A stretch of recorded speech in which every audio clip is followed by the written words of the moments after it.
Morning. Morning, everybody. How are we all? Sorry, I feel like I'm getting a sore throat. Oh God, don't say that. You're having I more was sore at the throats theatre. than me. I was at the theatre last night. It was packed, and everybody howling with laughter. And obviously, ever since COVID-19, now when a huge amount of people laugh, all you think about is spray, isn't it? Especially with a lot of celebrities as well. It's a particular high class of spray, isn't it? Yeah, very high class. It was a gala night, you see. So it'd Yeah. been celebrity spray. So celebrity spray goes much further than civilian spray. Yeah. So I slept in a little bit later this morning. I did anyway, and to wake up and discover that it was episode 4 of the Harry and Meghan documentary.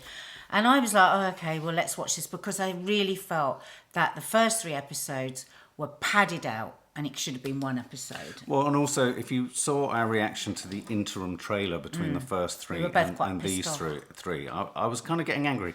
And the reason I was angry was someone made a point of, if they're just talking about themselves, why do we want it to be traumatic and horrible? Which I thought was an interesting point. I think because that's what they've sold. Precisely. Really it wasn't about wanting it. It's about the fact that that's what they were trailing. And so I was getting very concerned about whether this was simply going to be about the press and not actually a sort of what they seemed to be inferring, which was going to be a kind of expose on what it was really like to be in the royal family. Because I think if you're saying we're going to do a 6-part documentary on our love story and with the history of the royal family, then that's what you sit down to expect. But that's what you say you're going to do. Yeah, but what's been said was shock, horror, boof, boof, boof, very movie-style trailers with music and edited to suggest that there was going to be huge reveals and it could possibly even bring down the institution. So I think for a fact, before we go into some of the details, and I know Nadia's had some sort of epiphanies, I think this is the most sensational episode of the series yet. I think so much of what's said, obviously we haven't seen 5 and 6 yet, we will be watching those, but I thought this was incredibly illuminating and incredibly, and given, just before I hand over to you, and given huge authenticity by the contribution of Meghan's mum. I mean, in a weird way, I thought you can't act those emotions. You can't fake those maternal concerns. And she's not an actress, so she can't be accused of every emotion that she has as acting. She's the most incredible. Yeah. She's the most credible witness. And I had my opinions if not completely reversed. I had as you said, I felt quite emotional watching it, and I had I was asking a lot of questions of myself and how manipulated, even though I was critical of the press, still how manipulated after the event, in a sense, I've been. But you had some real kind of moments in there, didn't you? Where you were... I had so many moments. You've sat back. I think you cannot underestimate. Yeah. If you found a piece of paper at work with something written about you, okay, something not very nice, something that might have some truth in it but not a lot of truth in it, and something that was a complete and utter lie, that would cut you deep for a very long time, right? Now, as I said before, I'm a Z-list celebrity, and occasionally over the years things have been said in the press about me that aren't true, and in no comparison am I making no comparison whatsoever to what they've gone through and big stars. But it hurts. It does hurt. When somebody says a half-truth or a complete lie, it hurts. And I was sitting there and I was thinking, I hadn't really thought about what this continuous wave after wave after wave of really vicious truths, half-truths and total untruths will have felt like to them. And Harry made a really good point. He said, when all the families say, this is what we all have, this is the media, and you can't find the media. You can't fight the media. For him to say, so we just got to keep on going that way? I thought that was a really important line he said. He wanted to stop the rot. And I really, really believed it. I had some real woman-to-woman guilt. Because I remember around the time when they didn't want to do a photo of the baby, Archie, and I remember thinking, I might have even said it somewhere here or on telly or something, you know, they get huge privilege, they get huge amounts of money, and one of the things that you have to do as a royal is do the photos of your baby. And then your baby inherits all this privilege. Yeah, and on the all this... steps of the Portland Hospital and all that. Yeah. And actually, when I watched that bit of film again of them 2 days later, her in a white dress all made up with high heels, I said to you, how did she actually do that? When I think about when I just had those babies, I couldn't move out of bed. I'd cry when the doorbell rang because I didn't want to see anybody. You know, I had wadges of sanitary towels holding the blood. Like anyone that's had a baby knows this. And I thought, did I really make that judgment of another woman? I mean, it's unlikely that I would have said she has to come out immediately, but I probably did think and say, she, you know, at some point, you know, you have to do the photos. And I really did feel... yeah, unkind about that. And then when she's in the documentary and she was asked how she felt. Or the documentary that was being filmed in South Africa. Yeah. And I remember at the time thinking, she acting a bit there. And I can't believe I thought like that. I can't believe it. I am a woman's woman. I will like any woman that's pregnant or had a baby, I'm going to be like, everyone else shut up, fuck off, this woman just needs this. But I think, going back to what you said a few episodes ago, sometimes the actress thing has really gone against her. And I think sometimes she feels awkward and she feels like she's going to be judged. So she doesn't come across as authentically as she actually is because she's so self-conscious. And to have her mother there... yeah, I think she was the strongest contributor. She was amazing. I thought the friends were very, very, very, very strong as well. I mean... but there's nothing like a mother talking about her child for you to see the truth. I mean, I think some of the things that I found sort of eureka-y moments, I mean, a couple of people are saying nothing different to the Oprah interview across the series, nothing said. I think there are some things that, well, let me tell you what the Daily Mail and the right-wing press are going to pick up on.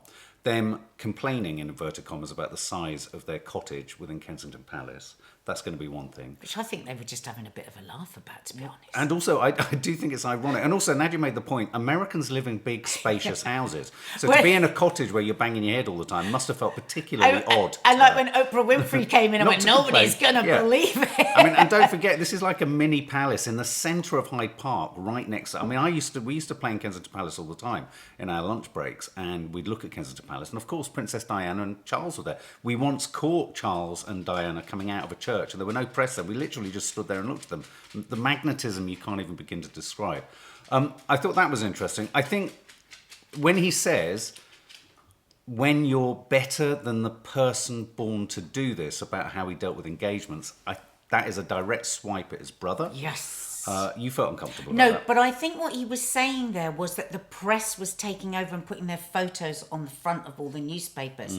And he was saying that all the time they're told within the palace that for your charities to be successful, you have to be on those front covers.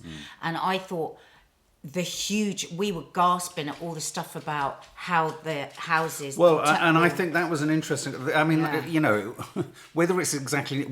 We've all guessed, and we know. I mean, I've dealt with Prince Charles's press office before when we were seeking to film at the Duchy of Cornwall, and they deal with you in different ways, different houses. But I did think it was the most interesting thing to throw light on where William and Harry's conflict or falling out started, because I didn't realise they had a shared office, and then Harry wanted to split the office because they were being treated differently, and I think therein would have lied. And isn't it interesting how the press always want to make more of women battling than they do of the brothers disagreeing? It's like no loose woman has ever done an interview without journalists saying, so how is it? Are you all fighting all the time? It's just like, oh, fuck off.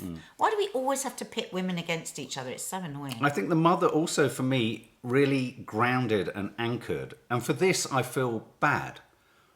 The scale or extent to which Meghan Markle was struggling. There were two moments. I think it was the moment where her mother was talking about how worried she was for Meghan. That she'd wanted to take her life. Yeah, and I thought the interview that she did with the journalist on the South African tour, that's her most unself-consciously authentic. I'm not saying she's not being authentic. I think you've summed it up. We summed it up in the last, or we suggested it in the last 3 reviews. She's caught in this terrible trap of being an actress, not wanting to people to think she's acting, but acting her way out of not being an actress. Yeah. And adds to that the cumin and spice of the cutesiness of LA. And it becomes something that I think the British, and specifically the British press, really struggle with.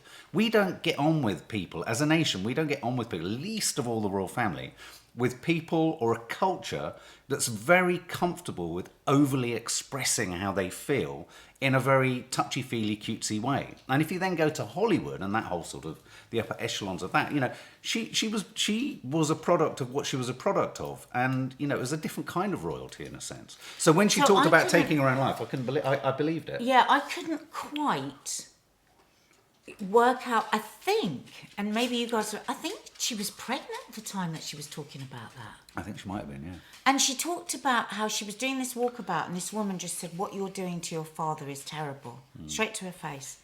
And she said, before that, all I'd ever heard was, "Oh, nobody believes the tabloids, nobody believes the tabloids, nobody." She goes, and when this woman looked straight into my face and said this, she was like, "Oh my fucking Christ, people believe this shit." And I'm taking it, Jenny J, you're not a fan of Meghan. I'm looking at your comments go up, sorry. But and I thought, and you're pregnant, and you're being accused of, doing and saying things about your father, and it feels so overwhelming, and it feels like you can't do right for doing wrong. And they talked about a big event where all the royal family were there, and the next morning it was only Meghan on the front pages, and Harry and her basically shat themselves. They're like, "Oh my God, what is this going to mean?" So I was very sympathetic to them in this episode. I disagree, Courtney and Lily. The interview "Nobody Asked Me If I Was Okay" was odd. The backdrop of that tour was women being brutalised, and they made it about them. I was surprised by the amount of coverage around Grenfell. I remember her doing something in Grenfell, but I don't remember her being so involved and throwing herself so into the Grenfell Tower stuff. I disagree. I looking at that footage, I think that was more of a I think it was off the moment. I think that was a longer clip than necessarily went in the documentary. And I thought she was caught off guard. And when you're caught off guard, you're not cynically thinking, "I'm wealthy, privileged, and these people aren't. I must." She had a human response. And I think I've fallen foul of this. I'm not criticising. I've fallen foul of this. Where you think, because she's married into such affluence and privilege, there is no justification to there being any sort of issue. I don't sign up to that. You can't sign up to that. Humans are humans. And I think for me, that was a really human moment. I don't think it was her saying, "Oh, look at us, poor us, poor us." I didn't actually. I didn't. I Watching genuinely it didn't. And listening to all the story. Also, the other thing is, we've got to always remember, and off the back of this terribly sad suicide yesterday, that's just really, really upset me. This DJ, this Ellen DeGeneres, Switch, is Sir Switch. And a lot of people saying, God, he had everything. He had millions, he had beauty, he had a gorgeous wife. That would be your first response. Because it's difficult to, I think that's, before I understood about depression, I used to think like that. I used to think, but everything's great, but it doesn't work like that. And listen, she just had a baby, and, talking to women with other stuff that's going, I think she just got asked something, like sometimes when you say to somebody, don't be nice to me, because I'll go. I think it was that kind of vibe. And I think that there is always going to be somebody that is suffering more than yourself. But that doesn't mean your suffering has no place. Whether it's depression, whether it's anxiety, whether it's postnate or what I don't understand is why people get horrible about it. Yes, you might sort of think, "Oh God, that's a surprise. I wonder why." When and you were looking at clips of Stephen Twitch Boss last night, and it's very disconcerting when someone is happy and dancing and laughing, and 2 days later. But also, it reminds us that that's why we have to be so careful. Yeah, I agree. Just assume that everybody has some kind of private hell going on, because what we show here is not what's going on in here. For majority of people, there's some shit going down, So I think some of the things, Prince Charles and William are not going to like this. The fact that they used a clip from Diana's interview where she talked quite openly, and I think it would almost be time to replay that. Someone should rebroadcast that. Because it's part of the deal that the BBC would never do that. William asked for nothing to ever be shown of that interview. No, you're absolutely right. So that in itself is going to be... That's why it is such a challenge, because I think what Harry's saying by having so many clips of it, and how can I bloody know, this is just my interpretation, is he's saying to William, no, let's not keep pretending everything's fine. And every time he said, because other wives have gone through this, there was a shot of Kate. There was a shot of Kate every time. You know, Did you notice that? Yeah. And I thought when Diana talked again about how she became the centre of attention, this hurt Charles. And you made a point. You said, yeah, that would have been difficult for Prince Charles, born into what he's been born into, and all that kind of stuff.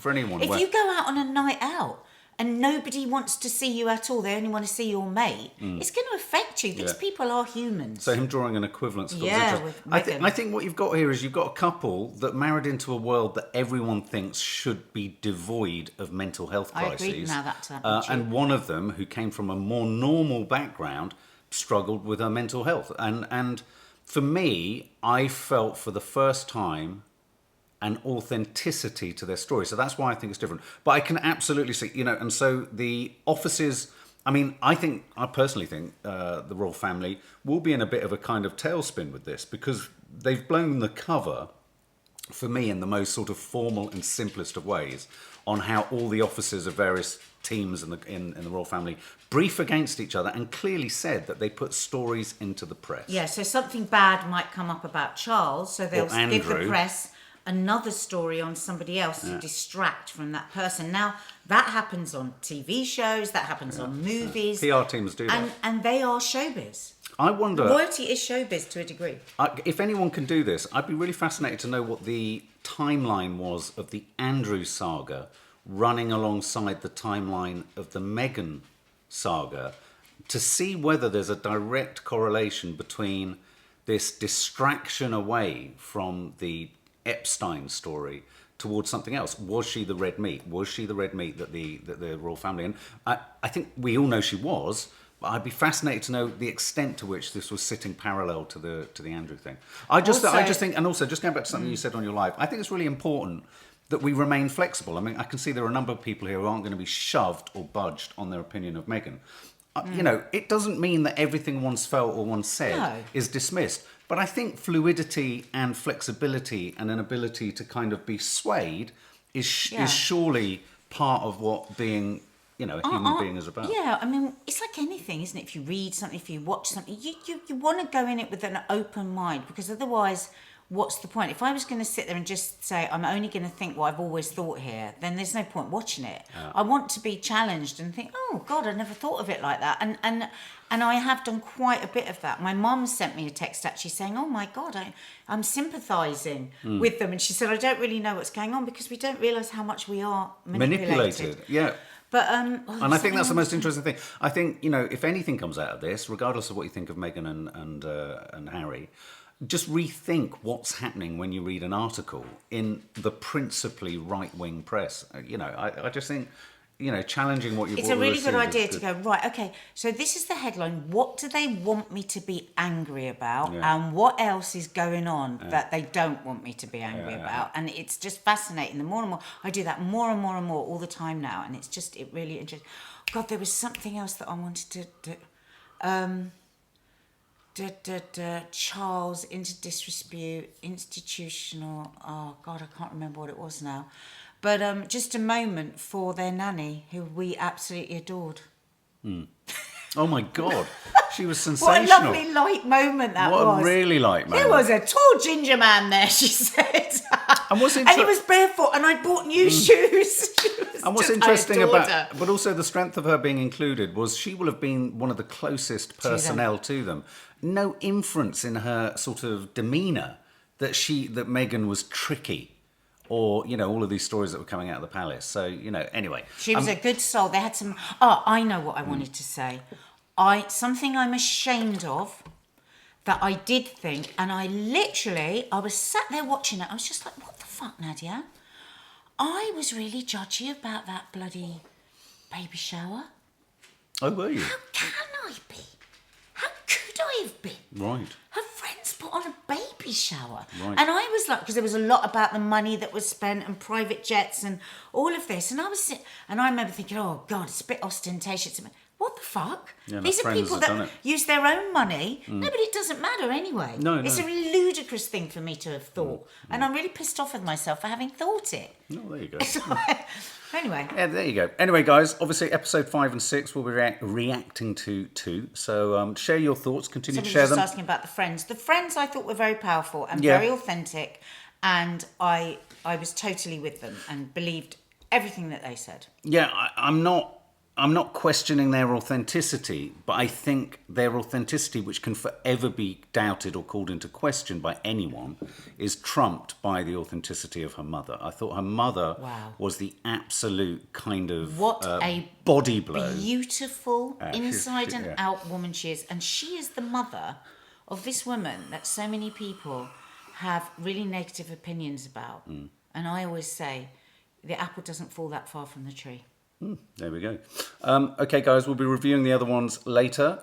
Share your thoughts below, and share your thoughts pro and con, and con. But but keep it nice. If you see messages removed, invigilators will remove them because we don't want to be encouraging hate. So try not to be hateful. No, we love different opinions, but let's all just stay kind and stay polite. Precisely.